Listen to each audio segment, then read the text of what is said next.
one day, me and my friend Jill decided to go check out the spooky haunted woods behind the place where I used to live at in Streetsboro, Ohio. So we're walking back, right? And we have to like sidestep because there's these gigantic puddles filled with water. Trucks always try to drive back on this road when it's wet and they get stuck. They've created like all these ruts, right? So we're sidestepping, smoking a blunt. We get all the way back there. We go into the woods. We're still smoking the blunt. And then we get like to this part where there's like a river. And it kind of dips down. And I'm standing in the river. And I realize, oh shit, Jill. I forgot to even start recording, right? I forgot to turn on my voice recorder. So when it comes down to it, she's like, well, when we get up here, you know, you can go ahead and start recording. So we kind of go up the hill. We go down the trail a little bit. And then I start my EVP session, which starts, hi, my name is Amy. I don't know the date. And then she says, it's the 12th. And I said, oh, it's the 12th of April, 2000. And she said, tomorrow's Friday the 13th. I said, oh, tomorrow's Friday the 13th. And then you can hear a voice say, please help me. And I'm like, wow, I just walked through a spider web. That's a sign of paranormal, though. And Jill, who's walking right next to me, did not even feel the same cobweb effect that I felt on my face. So anyway, we go down to where the upside down tree is. We call it the Bigfoot tree. And then we kind of chill for a minute. We do a little more talking, and we turn around and we start walking back out because we know it's going to get dark soon. So as we're, going down the trail, we're halfway to the road. We're sidestepping past a puddle. Now, Jill is up ahead of me. And then I have my voice recorder in my left hand. And it's down by my side. And I'm, like, trying to not fall in this puddle. And I said, oh, shit, Jill. I thought I was a goner. And then she said, what? What happened? And I was like, I almost died. And on the voice recording, when you play it back, you can hear it say Amy really quick before I say I almost died. And then as we're talking, you can hear something say, can you catch the candy man? And then I talk about putting my shoes on and nastiness. And then you can hear a little boy say, candy man. And it's like, we didn't hear this with our own ears. For this little boy to have said this in my recorder, he would have had to been like standing in the puddle next to me. And I just think that's absolutely crazy.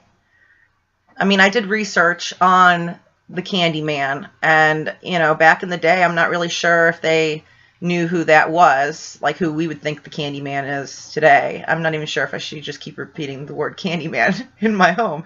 But anyway, point, we used to have in Streetsboro, like a fairgrounds, and, back in the day, they would call the dude that would sell the popcorn or whatnots the Candyman, I'm assuming. So maybe he could have been like a child rapist or something and like chased like a little boy back in the woods. And maybe the little boy, got lost and died back there for all we know. These woods are part of the Stone Road whole road. Like there's an apple tree still back there. It used to be just covered with apple trees all the way down. But the guy who, ended up buying it, I think it's Charles Stone, he cleared everything. There was actually like little huts where all the workers would live in the huts in the midst of all these apple trees. So, back in the woods should be pretty haunted. So that's why I decided, well, hey, Jill, we should probably go check that out. But I don't know, like down at the other end of the road, there's a cemetery. It's called Myers Cemetery, and it's back in the woods, and I got permission to go back there. And when I went back there, dude, it was crazy. It was actually like not even far from the road. You just kind of like cut up this little hill, and it's like right there. And actually the road's right there. You can see it. But dude, as soon as it gets dark, whole nother freaking ball game. I actually saw a twisted tree. It was actually twisted, the whole thing, all the way down. And then I went back to go look for it, like the next day during daylight, and I can't find the tree. It's like something straight out of like Sleepy Hollow. It was crazy creepy, and other people seen it too. And it was like, I don't know, but the back there, there's like all the tombstones have been moved to another cemetery. Like the graves have supposedly been, you know, dug up or whatnot, but there's still some big, huge stones still laying back there. And as soon as it gets dark, dude, instantly you feel like you're being watched. Like the whole entire time I'm thinking that we're going to get attacked by like an animal or something. And it's not really even that far from civilization. So for my fears, I don't understand that, but instant creeped out. I am kind of afraid of the dark, and I know that's kind of queer for being a ghost hunter, but, you know, I would love to just take all of my club back just on a tour, just a huge group of people, and just show them, you know, what I know. The property, I mean, the property where we stayed at, we actually live in the house that was moved from the corner of Stone Road all the way down Stone Road and then put in the backyard of where a house used to be. And then the house that used to be in the front yard is now moved across the street. And there's like one of those old stagecoach stepping stones, you know, so that you can get into your carriage, like right there in the front yard across the street. But, you know, when this house was moved from the corner of 303 and Stone Road all the way down, they built a basement onto it. They built another like addition of the home. So it's been renovated. It's been, you know, they broke ground. I lived in the haunted basement for like 3 years. It had like a half painted window on the wall and it was haunted as balls. I mean, I have no other way of putting it. I got so many EVPs down there. It was like a fear cage. I got what sounded like a house fire in white noise. And I ended up going, you know, years later and researching the property, like the whole road. And I found a journal entry from somebody, like a neighbor, like from like 130 years ago.